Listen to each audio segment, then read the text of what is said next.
We're back. Hey, what's up? Episode number 215. And we're just talking about metal. Yep. So we're going to need a lot of crowd participation. Everybody needs to pop on immediately. We're supposed to have 4 guys on here today, but we got a call from Rob today that wasn't good. No. He's in the chat. He's in the chat. Okay. He's got a family emergency, and so we understand that. So shout out to Carcass. He's got somebody in his family. I don't know how much he wants us to share, but if anybody, prayers, thoughts, whatever for Rob's mom who is in the hospital. So there you go. That's why Rob's not here. But let's go around robin and see who's got some shout outs. So I know Steve's got some stuff he wants to show because he's right in the middle of his music room. He's got all the stuff right there. So yeah, beautiful hotel music room in Baltimore, Maryland, the cesspool of America. At least the neighborhood I'm in is the cesspool of Baltimore. So. I don't know. You'd be hard pressed to find a non-cesspool in Baltimore these days, but whatever. I'm not going to disparage anybody's town. Yeah, it's not the best area, but it's a nice hotel. So I'm stuck here for 2 weeks. So shout out to that. Right on. I'll go next, and then we can have John go last because we'll have him do a shout outs and his Carcass's POW. Oh, yeah. I mean, I can go probably show some more of the stuff later, but I got a massive haul of thrash metal in the mail this week. So I thought I'd show some of that real quick, but I haven't even popped the plastic on this one, but here's the new Havoc Conformicide. This is the remastered edition. Album. It's got two bonus tracks, including a cover of Slaughtered from Pantera. Anyhow, I remember when he released that. It wasn't. I don't want to say controversial, but it was a real turn for them to get more political, more technical. Well, they changed their sound too. They a little more experimental. It was from Bay Area thrash to kind of their own sound on that album. Yep, I agree. And I love this album. But I know some people don't like it because the bass player is a big deal on this one too. There's a lot of, it's going to sound weird, but kind of funk bass playing going on here. But it's a heavy album, man. You can't label this anything more than thrash. If you try to, you're just fooling yourself. But it's a great album.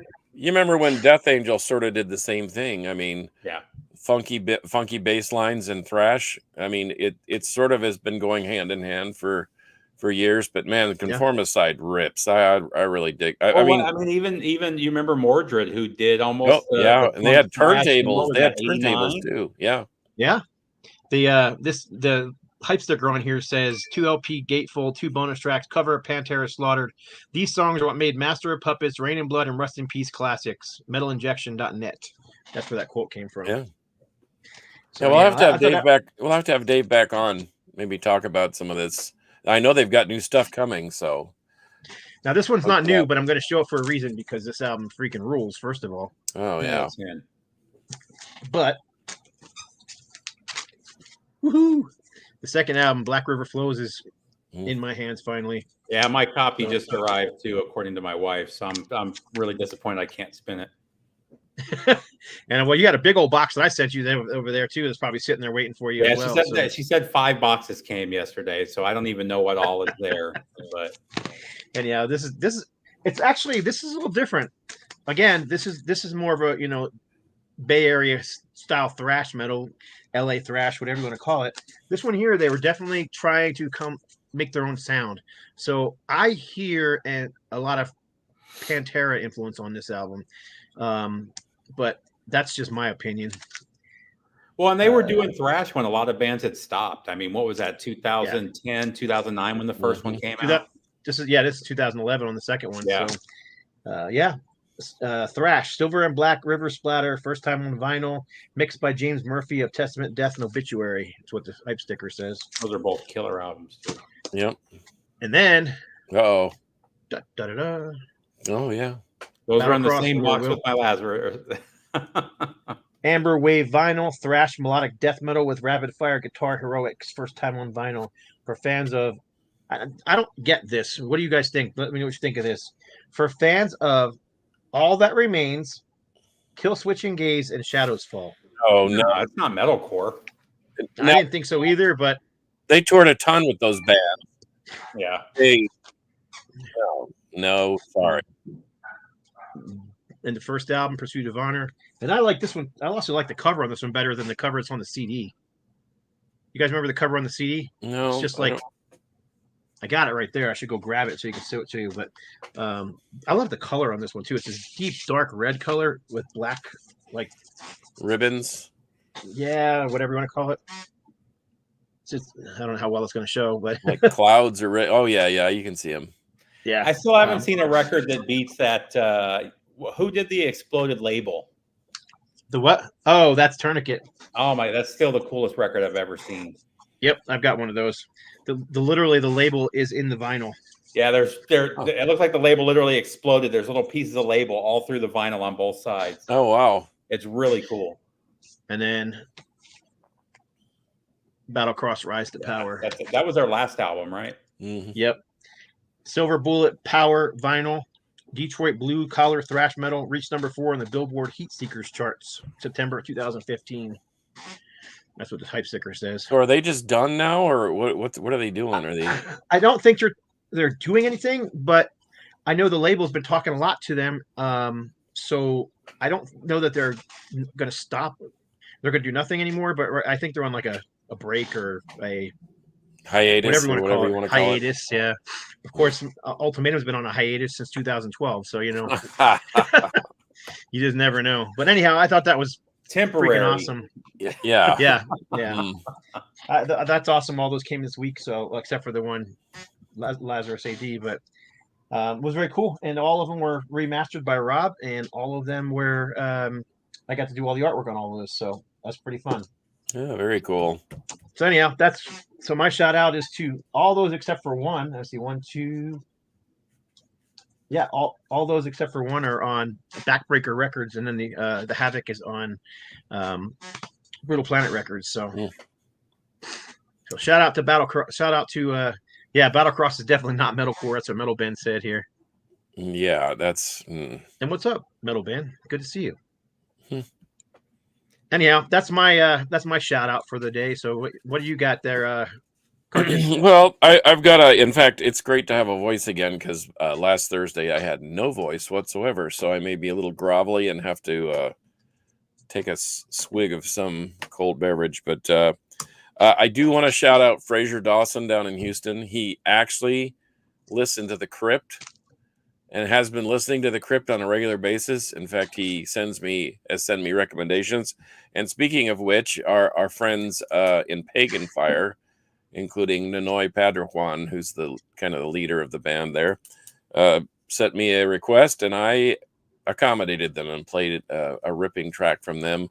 And if I spoke Filipino, I would tell you what it was, but all I can tell you is it rips, and you need to check out Pagan Fire. I'm in the process of doing them a new cover/shirt, so that'll be fun to see something come out on an international basis. They've done splits with tons and tons of bands, including Nunslaughter and Sabat, the Japanese version of Sabat, not the English version. The long defunct English band.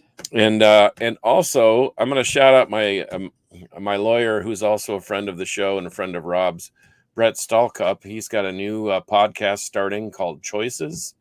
The choices we make in life do make a difference, and you never know, he might have a very familiar yuck monkey sitting in on some of his sessions. So we look forward to hearing from him.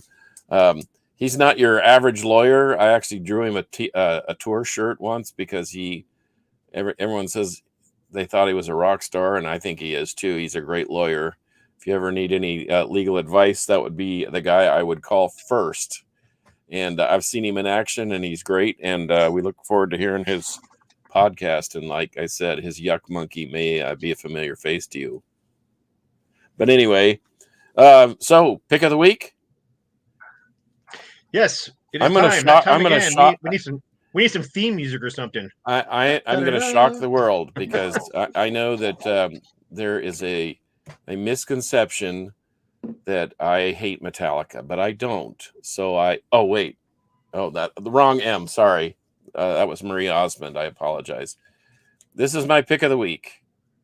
I debated between Kill 'Em All and this one and Master of Puppets, and I've listened to them all extensively this week, and this, to me, I think this is the culmination of all three. This is the best. That's always been the best, in my opinion. That's always been my favorite. And this is I know it looks weird because it's green. This is I'm gonna blow you up so you can. I'm gonna blow you up so you can show the green cover. I know that's a kind of a collector's item. Can I see the back? Yeah, the back. Yeah. So what they did on that is all they did was when they printed that, they swapped the two of the plates on the press. Yeah. Yeah. It's just it literally is a mistake. Right. And no Fraser, this is not a bootleg. This is an I have a bootleg of it.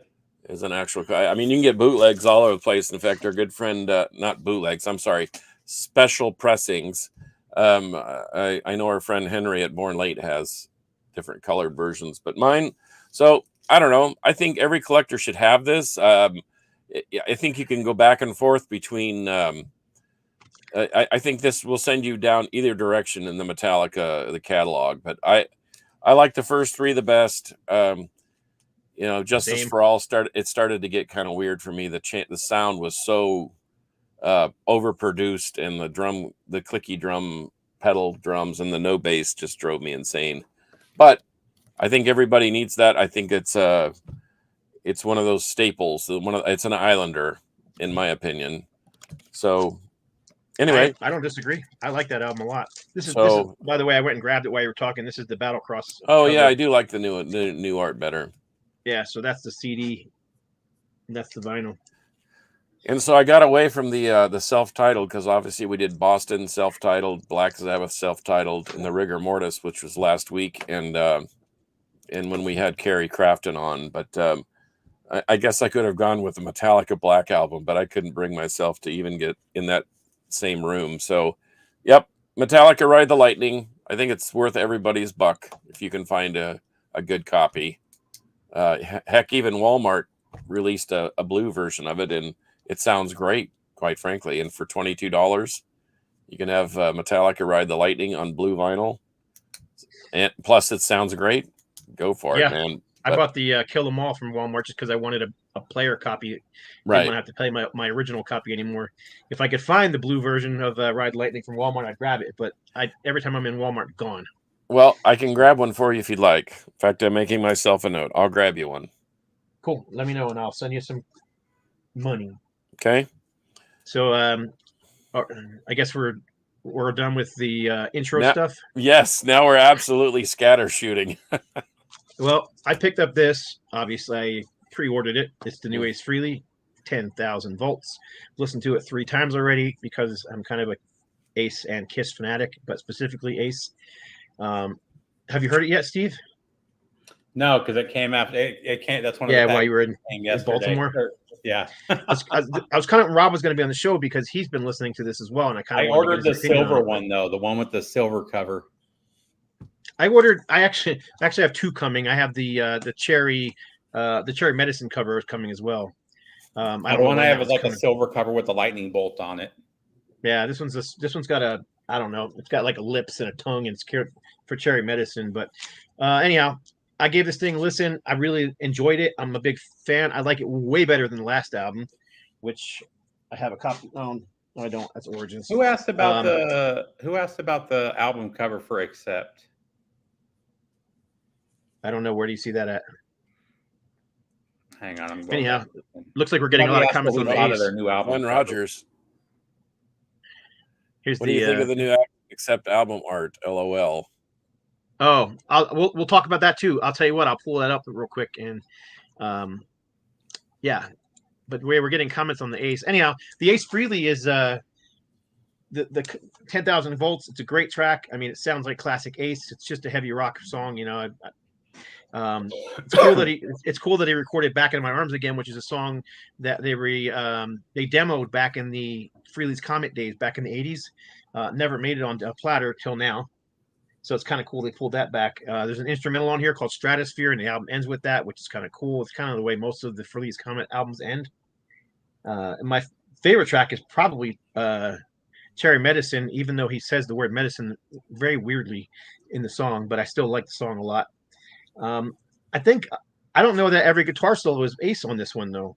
There's some guitar work on here that does not sound like Ace, and there are 2 guitar players in the band, so maybe the other guitar player played some of the. Is he singing on that? Every song. Okay. Except for Stratosphere, and he's got that can't sing, don't care rock and roll style.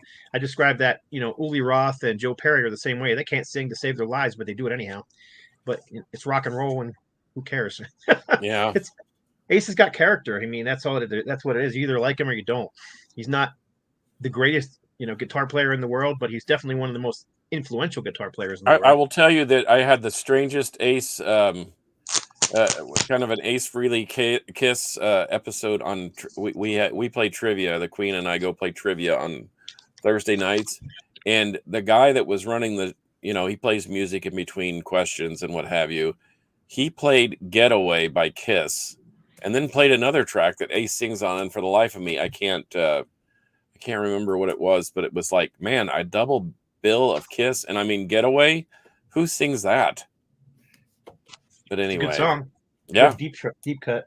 Anyhow, I like the whole thing. There was a couple tracks that weren't as good as others, but honestly, I've heard so many people. I've either heard people saying it's awesome and people saying it sucks. Nobody seems to be. Yeah, it's okay.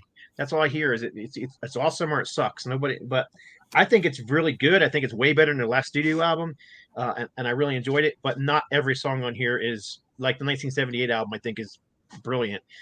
I wouldn't put this up against it, but it's pretty darn good. So anyhow, a couple songs on. It kind of wavers in style between the 70s and the 80s musically. Interesting.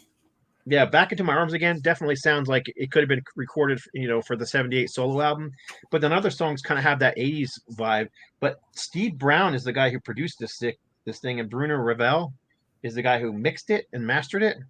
If I'm not mistaken, weren't those 2 guys from, gosh, I know that name. Trickster or something like that. No, man, you're really pulling one out of. I'm gonna look, but you're pulling one out of thin air. But it's the Bruno Ravel. That's the name, and I might be wrong. I'm gonna look it up real quick, but Bruno Ravel. Yeah, I haven't really actually. Here, let me reach back here and grab something here.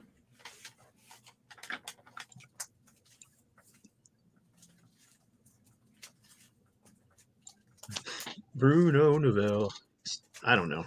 I could be wrong. I just know that I recognize those names, and it's from like an early 90s thrash metal band that I remember it from. Not thrash metal.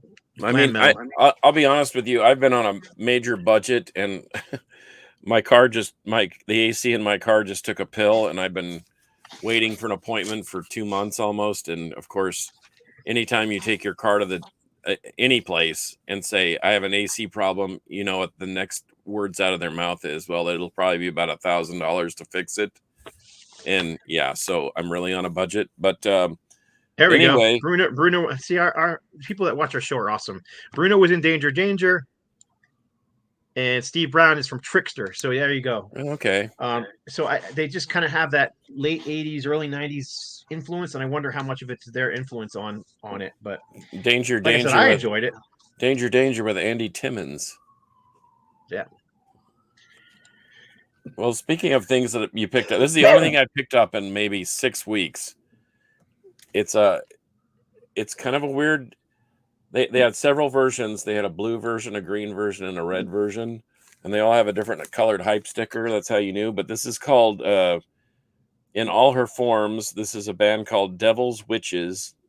They're from England, and I want to say it's like it's somewhat stoner rock, but there's a lot of ambient feel to it. I don't know if you're familiar with the Envy of None, the Alex Lifeson project. That doesn't sound anything like Rush. Yep. This is like a super heavier version of that. And it's sonically, it's brilliant. It's on Majestic Mountain Records. I've never heard of it. There's a guy here in town that kind of he specializes in shoegaze, and like that's where I got that Crosses, Steve. After your recommendation, I just thought I got to check that out. How'd you like that album? Dude, I love that record. Yeah. In fact, he's got several others out. I didn't realize that same. So there's 2 LPs, but before this LP, he released 4 EPs with different music. So okay. yeah.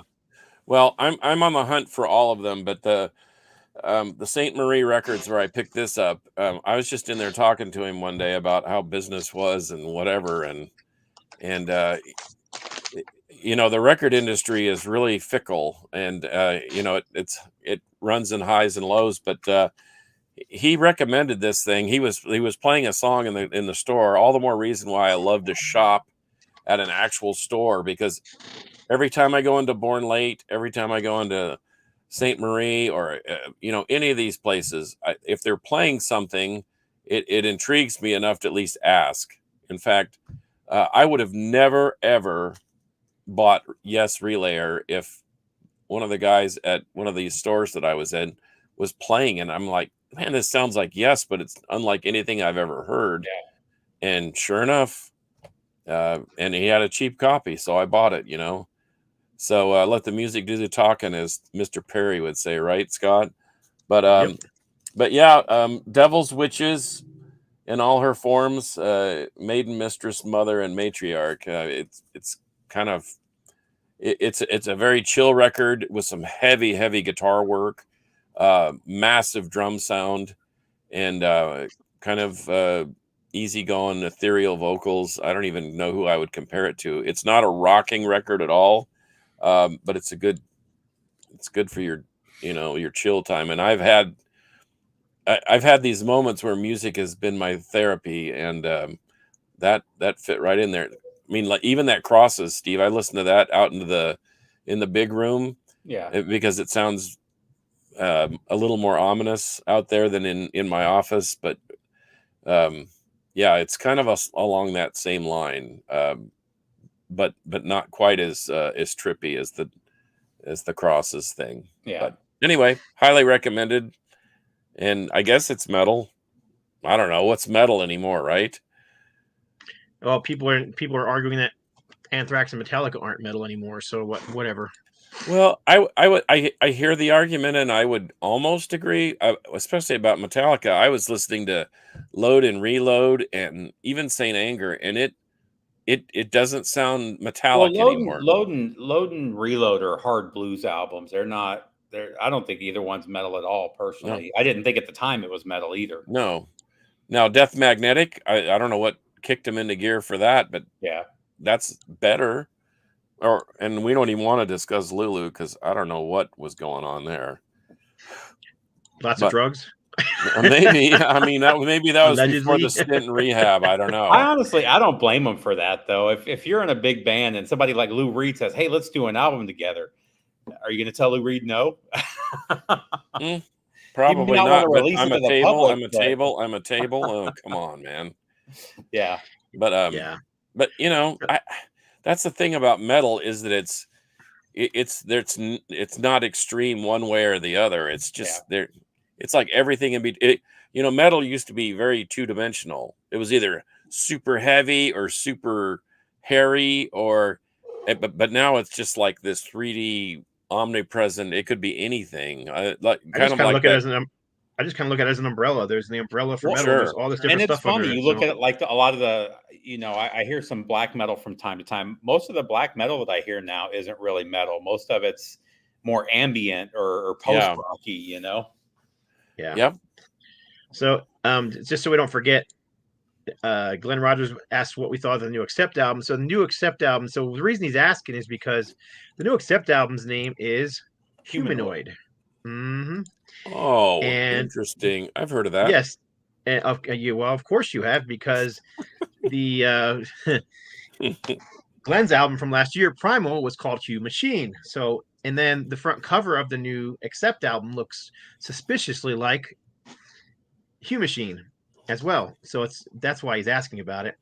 I mean, there's not much you can do about it, but it's a suspiciously similar name and album cover. You know what? I didn't even think about that. Yeah, now that you mentioned it, it is. When I first saw the new album cover, I actually thought of what were the last two Believer albums? The one Believer album. Oh yeah, Gabriel. Yep. Yeah, Gabriel. Yep. With the robotic girl on the front. Yep. Yeah. So anyhow, that's why he's asking about it. Well, and we know based on the cover what it's going to be about. I mean, they've been going back in the political direction for the last couple albums now. So yeah, we'll see. What's this say here? I'm looking it up. Have you heard the new Dust Bolt yet? I only have the first Dust Bolt album. I really like it, but I haven't checked out any other albums. Yeah, same here. I know them. I've heard it. I don't have the new album though. You guys like Hades? Yes. The Jersey band? Super technical. Yeah. Dig them. Their first two albums are pretty easy to find because they've been released and re-released and then re-released again. What I want to see come out on vinyl is the the Lost Fox sessions with all their 80s stuff that was only released on CD and I didn't think they had anything else. I just thought it was those two records. Who's that? Oh no. 80s. Oh yeah. I'm coming. Hang on. Be right there. I've got to leave. I would throw them in the same boat with like early Watchtower and yeah. I mean, it's the same vocalist that sang on the second Watchtower. So there's Save Yourself, which was on Metal Blade back in the day, and The Downside. Oh yeah. What now? There's another one. It's got Cash. Damnation. The one you're thinking of with the Cash thing, that's this one. That's Save Yourself. It's got the S's that are made out of dollar signs. Okay, I have the tape. The tape has different cover art than that. I think that's what's got more than one cover. And then there's this one here, which is the Lost Fox sessions, which is all from the 80s, I believe, 83, 84. Yep. 83 through 84 and 85. Yeah, so that's none of these. This has got 16 tracks on it. None of these things have been on vinyl before. Huh. So, anyhow, I was just curious because I've been listening to them recently and digging on them, and someone needs to put their stuff out on vinyl. I bet you know somebody that could. Is there only one that I have? Their first album with the dollar sign on it, dollar bill on it. Yeah, and I just saw something. So one of the metal comps. I'm about to do a video on metal comps, and I have a metal comp from like '83 that has their first single on it. I didn't realize that they had released a single in '82. That's like 5 years before their first album. Yeah, 7-inch single. Yep, it's ridiculously hard to find. It's more like a new wave of British heavy metal sound. It's really good. This is their. They have a live album too from 1992, live on location. Gosh, but anyhow, I sort of backburnered them. We've had a lot of traffic here. This Araya Nazi is talking about the new JP coming out next week. Exhorter. I think the new Exhorters. I heard the one track. I don't know. I hope it's. I have to hear the whole thing. And yeah, no Marzi. I thought Marzi was. I'm not a huge Marzi fan. He's a nice guy, but as far as his playing, I think he's kind of like Jack Frost. That's all I'm gonna say. I just go. He's in great bands, but he's, yes, yeah. And Kyle Thomas playing guitar is, I think, have been a step in the right direction. But anyway, someone's asking, what's the topic? Who did they just tour with, Scott? Who's that? Exhorter? Sacred Reich? No, that's not. No, Overkill. I saw him with Overkill. That's it. Yeah, that was before the pandemic, or was it before the pandemic? No, just like last year. Oh, they did a second tour with them. Yeah, I saw them. It was actually like rescheduled dates, when I recall. Yeah, it was them, Heathen. It was them, Heathen, and that's right. That's it. Yeah, that's right. And Heathen were great. Exhorter, I liked them, but they had a lot of tech issues while I was watching them. The bass player's bass kept cutting out. Good. He had to keep walking off the stage, and which I don't know. That's not their fault. Stuff happens, but yeah, man, that wireless what's stuff. Integrity 101 wants to know what the topic is. Metal. We're just talking. So I mean, we're just bring anything up you want. You got any questions? Bring them up. You want to? I mean, we're talking new albums. We're just talking. Metal. I've got the single from the new Bruce Dickinson, but I haven't listened to it yet. I was purposely waiting for the album to come out. I also got the new. I was just listening to Accident of Birth is actually on my turntable at home right now because I was listening to it as I was packing. Speaking of Bruce Dickinson. Oh. I also just got this in the mail. The gold disc for Subversive Kind for Deliverance, and it's got 2 new tracks on it. Man, those 2 new tracks are incredible. Are they? Is that where they're more technical and less thrashy, or is? No, this is thrash. It's 100% thrash metal. That's their last album where they kind of went back to the thrash. Yeah, and they went back to the original lineup too with Glenn Rogers on guitar, on lead guitar, and Jimmy Brown, and they had Jim Chafin on drums from the Crucified and. Oh, that's right. I remember you mentioning them. Yeah, they were. I loved the album when it came out, and I still do like it. But after hearing these 2 new tracks, and then what Rob did to the mastering, this gold disc definitely trumps the original. The 2 new tracks alone are worth the price of admission. But yeah, I'm kind of excited about it because I got to do the layout for this one, and Rob got to do here's the actual CD itself. So. I'll have to check that out. Yeah, we were just talking about the Accept album. You missed it by about 2 minutes. Yeah, and here's the gold disc itself. Gold Max disc. She's got the little Gold Max logo on here on the top. Gold Max. And what is that? Is it just is it a different bit rate or something, or? No, it's actually they're gold CDs. So they regular CDs are made out of what? Aluminum, I believe. And aluminum over time, even with the plastic over it, can oxidize, and that's where you get disc rot and the holes and that kind of stuff. Gold does not oxidize, therefore they're more expensive, but they're not going to ever oxidize. They're not going to ever get disc rot. Gotcha. I mean, you can still destroy them by scratching them all up, but it's funny. I've got the first 4 Metallicas on gold disc, and they go for crazy money now. And I bought them at a cutout bin at Sam Goody for like $1.99 a piece back in the 90s. That's funny. Because you went $50 because you went record shopping. Yeah. But not all gold discs are actual gold. They have gold color discs too. Like a lot of the CDRs you see that are gold, those aren't actual gold discs. Yeah. They're just gold colored discs. I have some of those Mobile Fidelity ones are gold. Yes, all the Mobile Fidelity ones are gold. Correct. No, not all of them. They have a mix. They have some that are gold and some that are silver. Really? Yeah. All the ones I have are gold. Yeah, the ones with the silver labels generally were on silver CD back in the 80s and 90s, and then the more expensive ones were the gold discs. So I've got both. Don't look at my butt. Like I've got a couple of the James Gang that Mobile Fidelity did, and they're all on silver disc, and they all sound like shit. Yeah. Hey, somebody's asking about the rumor about Slayer. Yeah, they're doing a show in, is it Riot Fest? Yeah, they were doing but then somebody sent me a This is what you're talking about, right, John? Yeah. Yep. Yeah. Like a mock poster.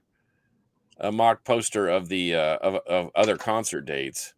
And I'm like, I don't think they're actually going out on the road, are they? I mean, I think they're just going to do festivals and stuff, but you never know. Yeah. What are you talking about? The Slayer, this rumor about Slayer touring again or playing a festival or whatever. Yeah, I don't think it's a rumor though. Haven't they actually announced it? Yeah, they just announced Riot Fest. I don't think they've announced anything else yet. And that's going to be Gary Holt and Kerry King and Paul Bostoff. I saw their retirement tour, and they were good, but it's just not the same without Jeff and without Dave Lombardo. Dave Lombardo. I've seen him with Bostaph a bunch of times over the years, and I've never liked him with Bostaph as much as Lombardo. He just can't hit the fills and stuff. He's too clean, man. Yeah. I love his playing with Forbidden, but it was more befitting of Forbidden, I think. The only songs that I really liked him on are songs that he co-wrote. Like he does Gemini really well, but he co-wrote that song, you know. So yeah, I believe the Metal Mind releases were also on gold discs, but they weren't remastered. They were just straight same as the original releases, so they didn't really like upgrade them at all. I know that some of the Solitude Aeternus came out on those, and they sound the same as the Pavement ones. Yeah, they're identical. The only difference is the gold. Like I said, the gold won't disc rot, so it'll last longer. Yeah, but it is a money grab. Not real. People say that all the time, and it kind of bothers me because there's a lot of people looking for these things all the time, and they can't buy them. Yeah, it's a money grab for us because we have a bazillion CDs and we have them in our collection. Because you're trying to make a living. Well, not only that, but you got a lot of people looking for them, and they don't want to pay $100 for a record or $100. Yeah, but when you think about stuff like Deliverance, a lot of those Deliverances, they only did 100 or 200 CDs to start with. So, getting the original CDs, you're going to pay more than you would for the reissue. Yeah. But anyhow, what do we got going on here? So I saw the final Slayer tour, good stuff, but Slayer without Tom and Jeff just isn't the same. Exactly what you guys just said.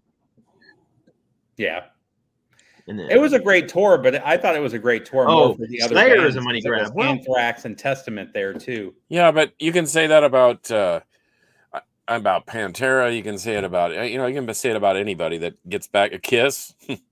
How many retirement tours have they had? But you know what?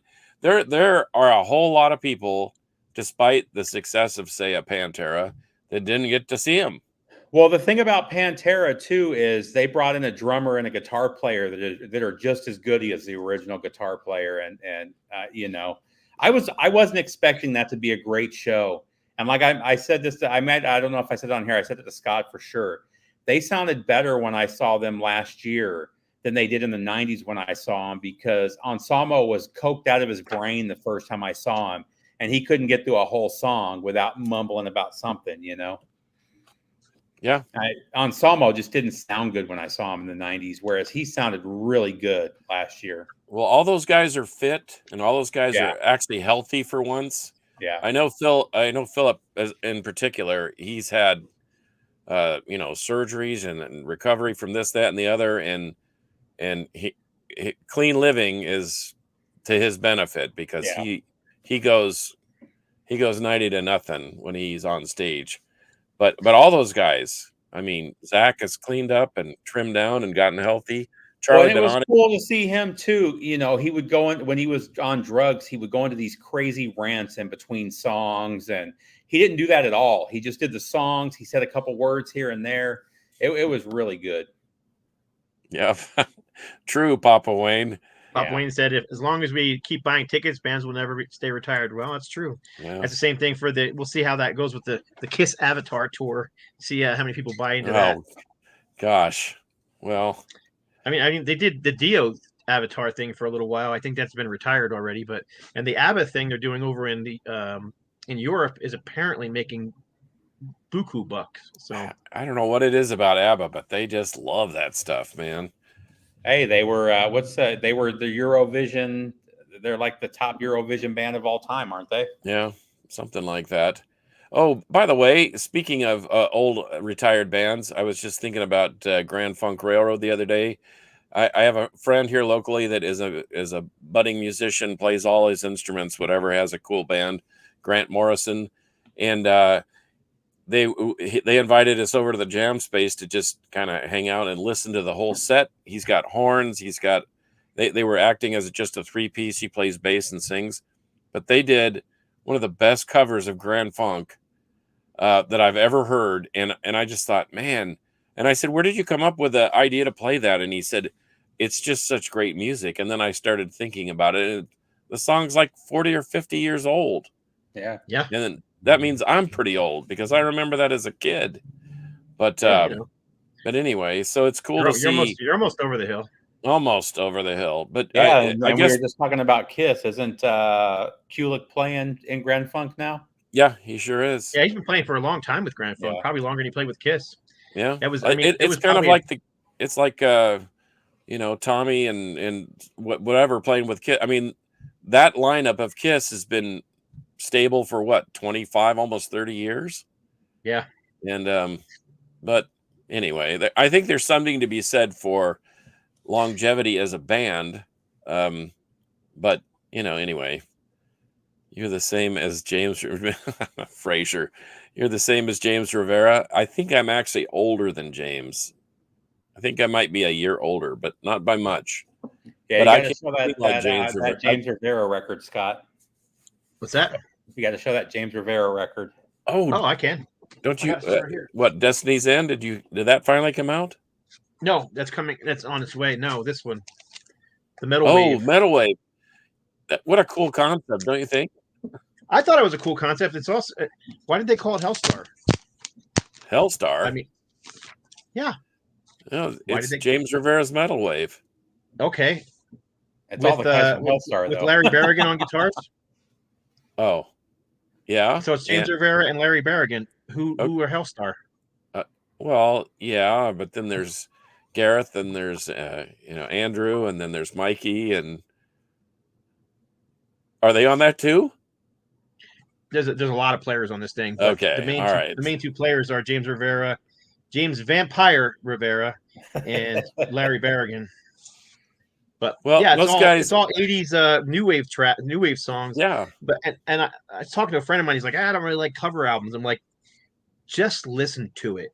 Yeah. You won't even recognize some of the songs until maybe you get to the chorus and they're sung similarly. Like they do "Shock the Monkey" by Peter Gabriel. Yeah. You would not equate the two songs unless you were really paying attention, because they just take these songs and they make them into American power metal songs. Every single one of them. And it's not all new wave. They do Pet Cemetery. That's not new wave. That's the Ramones. That's the Ramones. That's punk. Yeah. Who does the song Black Planet? Yeah, I couldn't remember either. I was hoping maybe you guys would know. I could probably tell you who wrote it. They didn't put who played the songs on here, which I would have liked them to do, but I hate when bands don't do that. Black Planet is written by Wayne. Sisters of Mercy. Oh, there you go. Yeah. I wouldn't have been able to pull that one out.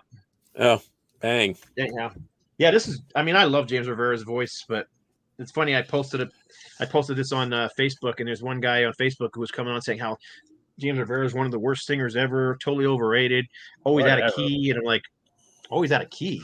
I guess he never saw him.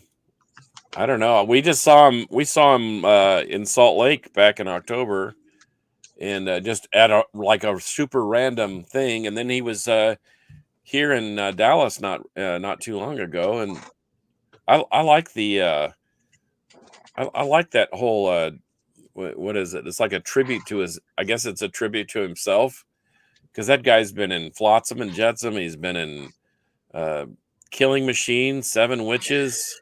Yep. Been in all those bands, and he, anyway. What was the what was the power metal band he was in for a short time too? Come on. Vigilante, Destiny's End. Nope. Those are good too, but nope. Man, shoot. They got a really horrible name that sounds like a. Who are you talking about? New Eden. Nope, he never sang with New Eden.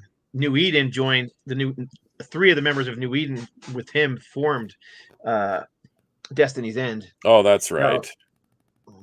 It'll come to me anyhow. I can't even picture the freaking albums in my head, but I can't freaking make out the name. He did Dagger's Edge. Oh, Malice, Shadowkeep, Vigilante, Vicious Rumor. Vicious Rumors, there you go. Oh, yeah.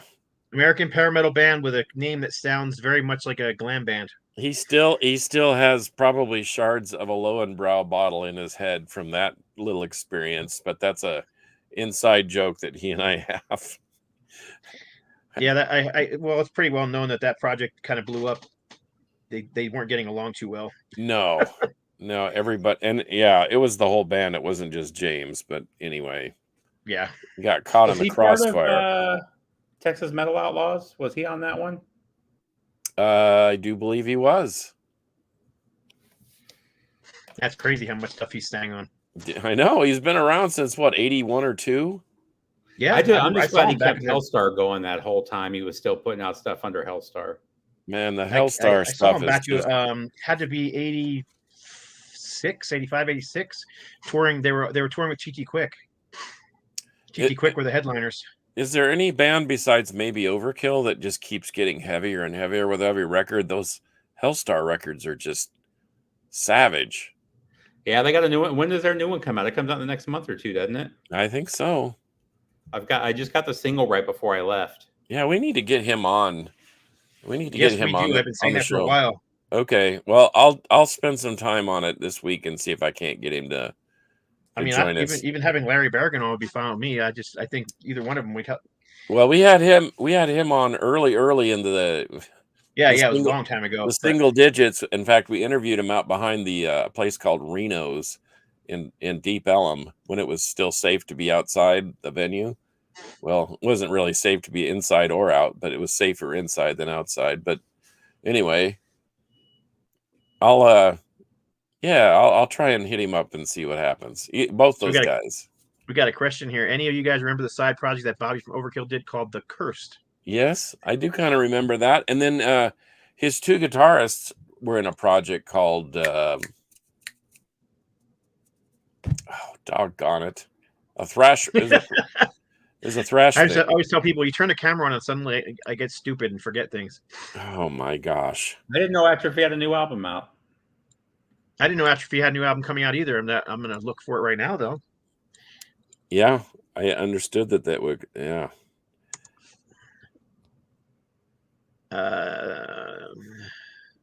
Releasing in March, called Asylum Atrophy on Massacre Records. Huh. Well, now we know. Now we know. Thanks for letting us know, because I didn't know that. Yeah, Dave Linsk and Derek Traylor were in a band. It was just like a ripping thrash band. Yep. And they put out 2 albums. What was that called? It was like Aces High or oh my gosh. When was their last album? Was Violent by Nature their last album? Oh, Atrophy? Yeah, because that was like 89 or 90. Yeah, they broke up for a long time, so yeah. Speed Kill Hate. That's it. Speed Kill Hate. Yep. And they put out 2 albums. I have them both. Yep. And they're both good. Yeah, they're both really good. I've met Overkill a bunch of times, and every guy in the band was, except for one, every guy in the band were really, really cool, very nice, approachable. You know, didn't have the typical rock star attitude. Just really nice guys. So I mean, all of them were. Dee even came out of his bus when we saw us standing out there and said, "Hey," and took a picture with me and Rob from bass player from Ultimatum. The 2 of us stand out there, and we took a picture with him. And he flipped everybody off. Of course he did. So, he's Dee Verney. Yes, he did. So yeah, they were all really cool. The other guitar player in the band, who's you just said his name, the Dave Linsk guy. No, the other guy. Oh, yeah. He's a little less amiable. Yeah, Dave Lynch was really nice. Yeah, I mean, the first time I got to meet him was behind when they were playing at a club in Albuquerque, and I went to the show early and went behind the stage, went behind the club and stood there and waited and had him sign all this crap, and he was perfectly fine signing it all. And I Derek gave him the Speed Kill Hills. Did you guys check out that BPMD album that came out a couple years ago that he did with Portnoy? No, I haven't checked that one out. It's something I ran across it online like a month ago, but it's him and Blitz, Portnoy. Bobby Blitz? Yeah. Did an album with Portnoy? Vocals. It's Phil Dimmel and Mike Portnoy. Son, I'm on that. Yeah, it's called BPMD. There you go, John. Speed, Kill, Hate. Yep. Got them both. So, yeah. Nice guys. I mean, the thing with the guitar player in Overkill was I've met think 3 times I got to meet him, and he was the guitar player all 3 times. And the first time I met him, he was outside walking around, and I was standing there with a marker because I was trying to get everybody to sign my album. And I said, "Hey man, you mind signing my album?" That's all I wanted from him. He's like, "No man, I'm busy. Because I'll get you later." And he runs off. Whoops, we lost her. He runs off, takes off down the street, and apparently goes into a strip club, which is fine. That's I get it. But he comes back later and walks right by me and said, "Hey," I said, "Do you mind signing?" He's like, "Dude, I don't have time right now." I'm like, "Okay." So he was a little frosty the last time I saw those guys, but yeah, he just was not interested in talking to anybody. And then there was a bunch of people looking for autographs then, and he just went on the bus and ignored us all. So I was like, okay, whatever. Well, then the second time I met them, it was an actual autograph signing, and the band was out. The band was out at that big festival with Megadeth used to put on. Remember that big festival they put on every year? Gigantour. So you could pay money to meet the bands and get something. So I wanted to get his damn signature. So I paid my money and waited in line to meet Overkill and get him. Guess who wasn't on the table? Derek Trailer. The other 4 members were there, and Derek was not. Like, damn. Yeah. So I mean, I'm not saying anything negative about the guy. He could have been having a bad day. Who knows? He could have been sick. That's just the story how it went. So. Yeah, well, it sounds like he's having a bad life. Yeah, unfortunately, that's what I kind of get from him. But like I said, the other guys were all really nice, especially, the Didi and Blitz were both really cool. Matter of fact, the second time I met him, he and Didi the only 2 original guys still in the band? Oh yeah, yes, yeah, they're the only 2 guys who've been in the band. Yeah, but when they met, the one time I met him, I had my son with me, and he was young, had long blonde hair, and he was really cool to my son. He had his little vest on. He was still a kid, and Didi signed his vest, and so did Blitz, and they were really nice to him. Gave him a guitar pick without him even asking, so that was kind of nice of him. Anyhow, what does this say? Let me see if I can get some comments here. Yeah, Didi Verney has a rockabilly album. You actually got him to sign it. Huh, cool. Yeah, so does Lemmy. Lemmy's got a rockabilly album. What are your thoughts on you? Yeah, it's called something. Is it Rock Cats? I can't remember what. It's him and one of the guys from the Stray Cats. So Thomas Rowan asked about the new Ace Frehley album and the new Green Day album. Thomas, if you watch the beginning of the video, if you go back to YouTube and watch this after we're done, we talked about the new Ace Frehley album quite a bit. I don't like Green Day, so I wouldn't even bother to listen to it. But you guys, it's called The Head Cat, John. Oh yeah, I've actually heard of that. Yeah, it's him. It's the guitar player from the Stray Cats, and I can't remember who the drummer is. It's an old school rockabilly drummer too, like a guy from the '60s. Like, okay. One of the children loves Green Day, and so I endure it, and some of it's pretty good. I mean, I've got Nimrod, and I've got some of the early stuff by them, but I mean, it's generic. I think I inherited them by way of a collection. It's like, here's 1 million CDs, and yeah, you have to take the Green Day ones too. So, but sometimes it works out that way. Isn't there already a band called Hellcat? Headcat. Headcat. Oh, is the rockabilly. Yeah, Hellcat. That's a different story. Hellcat's the record label, I think. No, Hellcat is the name of a band too. The guys from remember the band? Oh yeah, I've got those albums. Yeah. Yeah, I mean they pretty much sound like Stars albums, but yeah, they are Stars albums. Yeah, they changed their. It's the yellow and black. Both the album covers look almost exactly the same too. It's ridiculous. But what rockabilly outfit was Lemmy in? Headcat. Was that Headcat too? Okay, so that was with Slim Jim Phantom. Yeah, it's Slim Jim and David Vincent.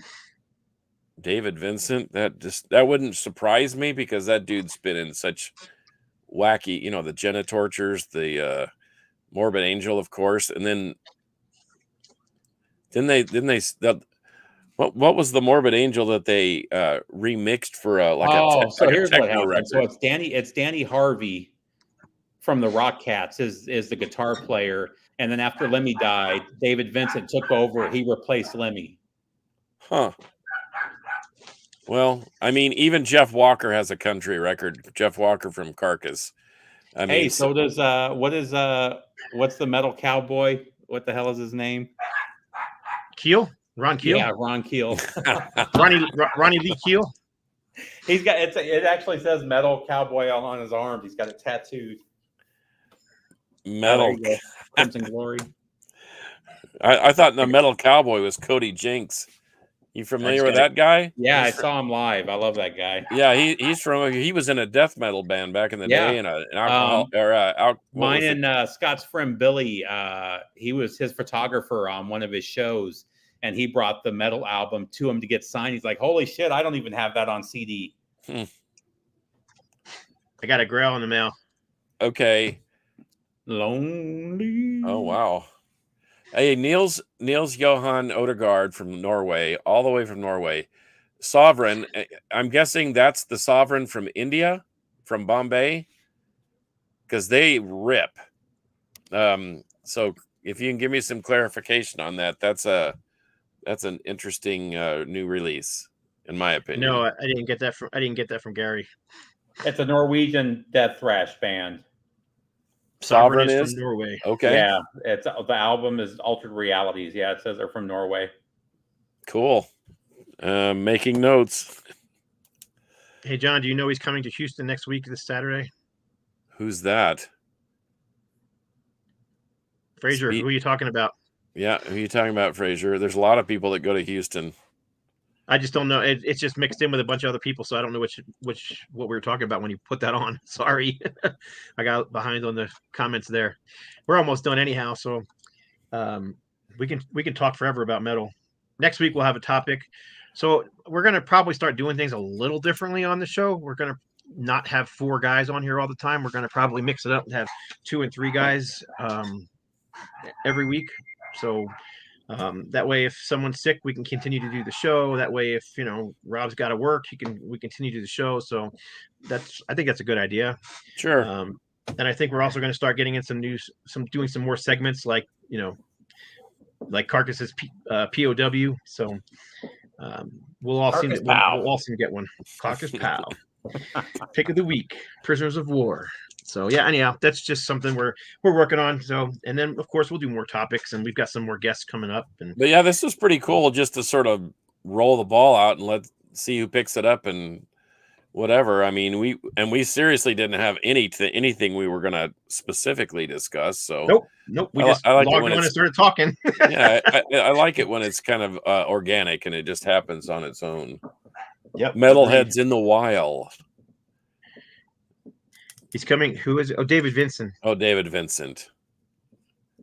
Oh, Dark Descent Records. That's a great label from Colorado Springs, Colorado. Yeah, I'll definitely check that out. Clay Newell is a friend of mine that lives up there, and he's kind of part of that deal. In fact, Oath of Cruelty is on that label. Some of the early, Spectral Voice, some of the Colorado Death Thrash and Mayhem is on Dark Descent Records. Good label. Support stuff like that because, man, those dudes really are taking a chance with the genre, and but they put out good quality products. I mean, they're not paying me to say that. Just went on sale this week.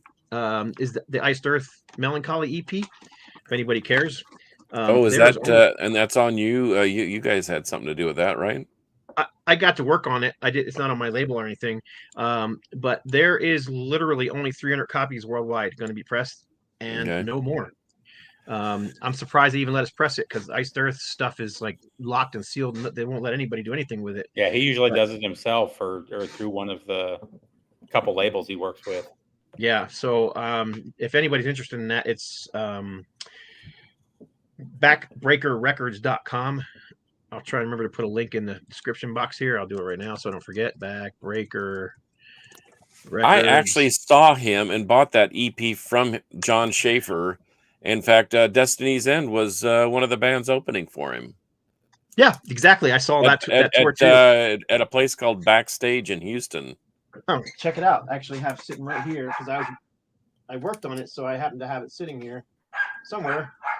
Yeah, it was like a chrome cover, and yeah, he was very nice, very accommodating guy.